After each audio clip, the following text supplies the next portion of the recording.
Hello दोस्तों, आपको बता दें कि यदि आपने बीएफसी में एडमिशन के लिए ऑनलाइन रजिस्ट्रेशन फॉर्म फिलअप किया था तो सीजीकेवी के द्वारा उसका जो अंतिम मेरिट सूची है वो जारी कर दिया गया है। और मेरिट सूची जो है उस जारी होने के बाद आपको महाविद्यालय में उपस्थित होकर काउंसलिंग की प्रक्रिया में आपको भाग लेना होगा, अपने डॉक्यूमेंट का वेरिफिकेशन करवाना होगा, जिसके लिए सीजीकेवी के द्वारा आपको डेट दिया गया है। दो डेट दिए गए हैं, जिसमें एक डेट है 9/10/2020 और दूसरा डेट है 12/10/2020 को। ठीक है, इस काउंसलिंग में आपको अनिवार्य रूप से उपस्थित होना ज़रूरी है अगर आप एडमिशन लेना चाहते हैं तो देखें कि इसमें जो दिनांक 9/10/2020 दिया गया है, ठीक है, उसमें कौन सी कैंडिडेट काउंसलिंग के लिए वहाँ पर जाएंगे। तो आपको बता दें जो आपकी जो मेरिट रैंक आई है, ठीक है, उसमें टोटल 497 कैंडिडेट के मेरिट सूची जारी की गई है। तो उसमें यदि आपका जो ओवरऑल रैंक है वो 1 से 200 तक का है, ठीक है, उस लिस्ट में आपको ओवरऑल रैंक, तो आपको दिनांक 9/10/2020 को अनिवार्य रूप से मत्स्यिकी महाविद्यालय कवर्धा में उपस्थित होकर अपने डॉक्यूमेंट का वेरिफिकेशन करवाना होगा, तभी आप एलिजिबल होंगे और तभी आपको एडमिशन मिलेगा।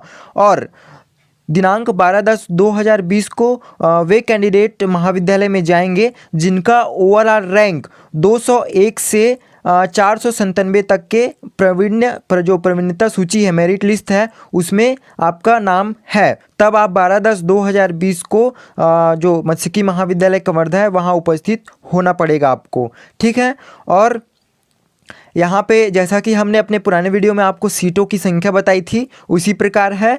ठीक है, और उसके अलावा यहाँ पे और जो भारतीय कृषि अनुसंधान के जो नई दिल्ली के माध्यम से आरक्षित सीट हैं वो 15 हैं। ठीक है, और विभागीय कोटा के में कार्यरत व्यक्तियों के लिए 2 है ना, मछुआरों के लिए यहाँ पे 5 सीटें हैं। और जो यहाँ पे प्रवेश प्रक्रिया होगी वो कैसे होगी, आपको जो डेट दी गई है 9 और 12, वहाँ पे समस्त प्रमाण पत्रों के साथ प्रातः 11 बजे स्वयं उपस्थित होना आवश्यक है। और यहाँ पे आप अपने ओरिजिनल डॉक्यूमेंट्स लेकर आने होंगे आपको। ठीक है, और यहाँ पे काउंसलिंग स्थल के आपको जगह बताई गई है, एड्रेस बताई गई है।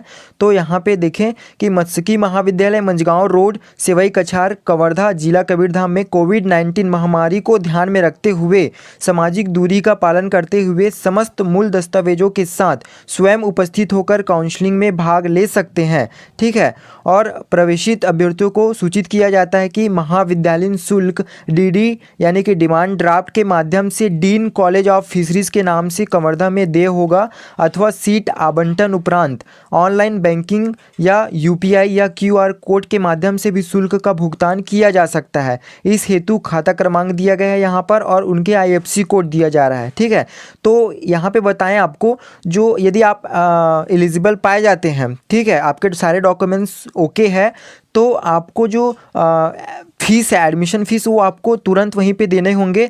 और यहाँ पे आपको कैश पे वो फीस नहीं लिया जा रहा है, आपको उनके बैंक में, ठीक है, डीडी यानी कि डिमांड ड्राफ्ट के माध्यम से, ठीक है, डीन कॉलेज ऑफ फिशरीज़ के नाम से आपको उनके अकाउंट में जमा करने होंगे, या आप जो ऑनलाइन बैंकिंग या कोई भी यूपीआई जैसे फ़ोनपे हो गया, गूगल पे हो गया, इसके माध्यम से भी उनके अकाउंट में अपना जो फीस है वो जमा कर सकते हैं। आपको ध्यान रखें, आप कैश में पैसा ना रखें, वहाँ पे कैश पे जो फीस है वो नहीं ली जाएगी, वहाँ पे जो है वो ऑनलाइन फीस पे करने होंगे। और जो शुल्क है वो इस प्रकार है, यदि आप जनरल और ओबीसी कैटेगरी के अभ्यर्थी हैं तो आपको जो कॉलेज की एडमिशन शुल्क है वो 13,650 रुपये देने होंगे। और यदि आप हॉस्टल फैसिलिटी लेना चाहते हैं तो उसके लिए आपको अलग से 6,407 रुपये जो हॉस्टल शुल्क हैं वो देने होंगे। और जो एसटी और एससी के कैंडिडेट हैं, ठीक है, उनको जो महाविद्यालय शुल्क है, कॉलेज शुल्क है, वो 13,540 रुपये देने होंगे। और यदि आप एसटीएससी कैंडिडेट हैं और हॉस्टल लेना चाहते हैं तो आपको 6,407 रुपये अलग से पे करने होंगे। और यहाँ पे रिमार्क दिया गया है कि छात्रावास में सीट उपलब्ध न होने की स्थिति में यह सुविधा नहीं दी जा सकेगी।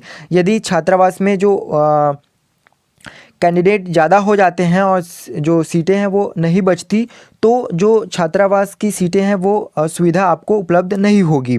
ठीक है, और यहाँ पे इस पे आपके लिए स्पेशल टिप दिया गया है कि जो समस्त अभ्यर्थी हैं दिनांक 9/10/2020 एवं 12/10/2020 को 11 बजे तक अपनी उपस्थिति मत्स्यिकी महाविद्यालय कवर्धा में सुनिश्चित करें।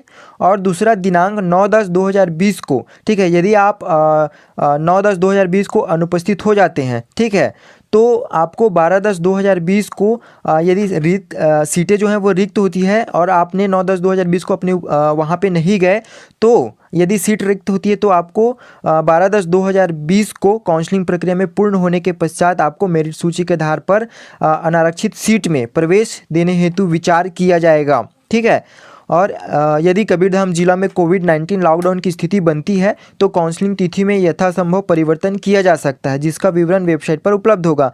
अभी क्या है, यहाँ पे जो डेट दी गई है 9 और 12 वो फिक्स है। यदि किसी भी कारण से कबीरधाम जिला में लॉकडाउन हो जाता है तभी सीटें जो डेट हैं वो चेंज की जाएंगी, लेकिन अभी यहाँ पे 9-12 ही यथावत है। ठीक है, और यहाँ पे आपको जो जो डॉक्यूमेंट लगेंगे वो बता दें आपको। तो फर्स्ट है 10th एंड 12th की जो आपकी ओरिजिनल मार्कशीट है, ठीक है, वो लगेंगे। यहाँ पे जो हम आपको डॉक्यूमेंट बताएंगे वो आपको ओरिजिनल भी रखने होंगे और उनकी जीरोक्स कॉपी, ठीक है, 2-2 प्रति में आपको जो जीरोक्स कॉपी है वो रखने होंगे। और जो जीरोक्स कॉपी है वो आपकी प्रमाणित होने चाहिए। ठीक है, आपको सभी जो जीरोक्स कॉपी हैं, जो फोटो कॉपी हैं, उनमें आपको खुद के साइन करने होंगे। ठीक है, तो यहाँ पे देखें डॉक्यूमेंट 10th एंड 12th हो गया। ठीक है, और आरक्षित श्रेणी एवं वर्ग से संबंधित स्थायी प्रमाण पत्र। ठीक है, मतलब यदि आप ST SC OBC हैं तो आपको जाति प्रमाण पत्र लगेंगे। ठीक है, मूल निवास प्रमाण पत्र और स्थानांतरण प्रमाण पत्र, TC, ठीक है, प्रवजन प्रमाण पत्र, पासपोर्ट साइज़ की 3 फ़ोटो। ठीक है, आपको पासपोर्ट साइज़ की 3 कलर फ़ोटो लगेंगे। और चरित्र प्रमाण पत्र, कैरेक्टर सर्टिफिकेट, आय प्रमाण पत्र, इनकम सर्टिफिकेट और अंतराल संबंधी प्रमाण पत्र या शपथ पत्र। यदि आपने इससे पहले गैप किया है, किसी प्रकार की पढ़ाई नहीं की है, गैप हो गया है, तो आपको यहाँ पे गैप सर्टिफिकेट भी लगेगा। जो 9 नंबर में बोला गया है अंतराल संबंधी प्रमाण पत्र, वो गैप सर्टिफिकेट है। ठीक है, उसके पश्चात आधार कार्ड है और स्वयं के बैंक अकाउंट का पासबुक। ठीक है, जो आपका बैंक अकाउंट का पासबुक है वो आपके नाम से ही होने चाहिए। और चिकित्सा प्रमाण पत्र, यदि आपको किसी भी तरह की कोई प्रॉब्लम है, ठीक है, तो आपको जो मेडिकल सर्टिफिकेट भी लगाने होंगे। और ध्यान दें, इसमें आपको जो जीरोक्स कॉपी होंगी वो 2-2 प्रति ही आपको लगेंगी, जिसमें आपके स्वप्रमाणित छाया प्रति होने चाहिए। ठीक है, और बताए गए डॉक्यूमेंट के अलावा आप अपना जो मेरिट रैंक कार्ड जारी किया गया है वो भी प्रिंट करवाकर साथ में महाविद्यालय में लाएं। और यदि आपको ये सारे नोटिफिकेशन अभी तक नहीं मिले हैं तो हमने सारे नोटिफिकेशन अपने वीडियो के डिस्क्रिप्शन बॉक्स में आपके लिए उपलब्ध कराए हैं। आप वो लिंक क्लिक करके सारे जो नोटिफिकेशन है वो देख सकते हैं। तो यदि आपको अभी भी कोई और कन्फ्यूज़न हो एडमिशन से रिलेटेड तो हमें कमेंट करके ज़रूर बताएं। और यदि आप हमारे चैनल में पहली बार आए हैं तो ऐसे ही और नए नए इन्फॉर्मेशन के लिए हमारा चैनल सब्सक्राइब करना ना भूलें।